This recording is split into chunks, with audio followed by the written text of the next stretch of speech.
Well, welcome back to my channel. Nice to have you on board.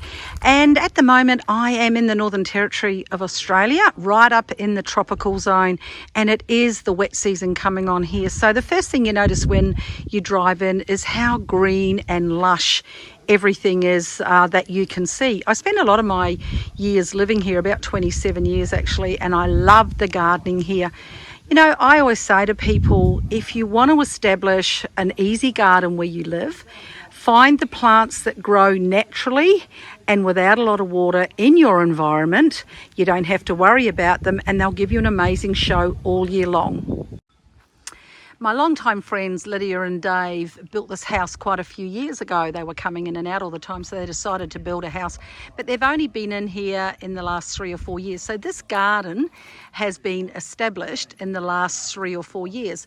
Lydia likes garden art, as you can see here.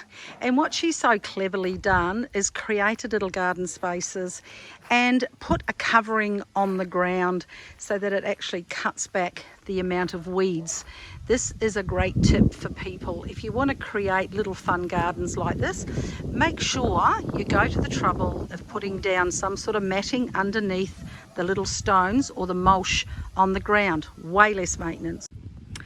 Let me show you what a tropical garden can look like and what you can do in a space. So like I say, they've cleverly put in palms and trees that live here. These are beautiful golden canes at the back. They're actually self-cleaning, so they're perfect here.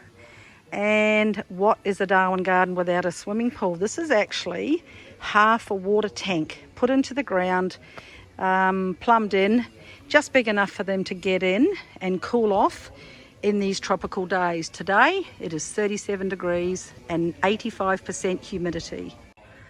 One of the things that I do miss is the ease of growing orchids, and as you can see, Lydia's got them growing here on this frame, and also they grow beautifully under the canopy of a tree where they get shade and enough water filtering through to them. Look at this amazing canopy from this tree, and there's some orchids hiding right up there as well. So cool under here.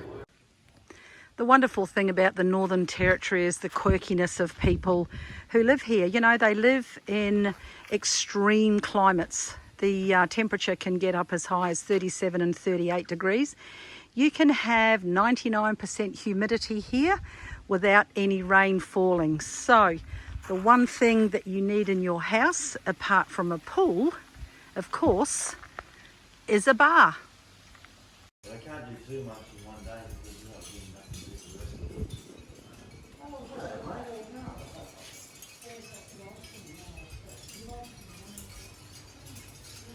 This amazing outdoor kitchen and living space. This is how they live in the tropics.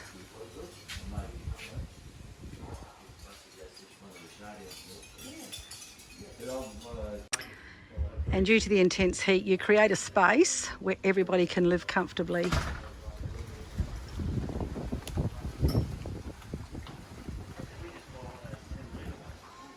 This outside space here is bigger than most houses inside.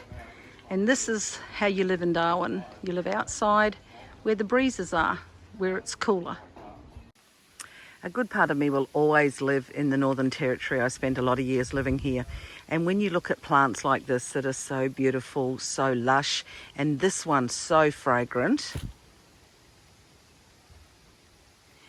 it reminds me of just what an amazing place it is and how much I loved living here with the gardens that I had as well.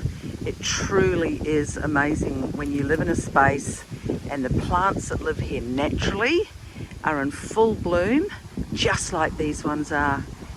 As the storm starts to roll across, we say bye from this garden. My friends certainly do have an amazing space to live in. I hope you're enjoying your garden wherever you are today.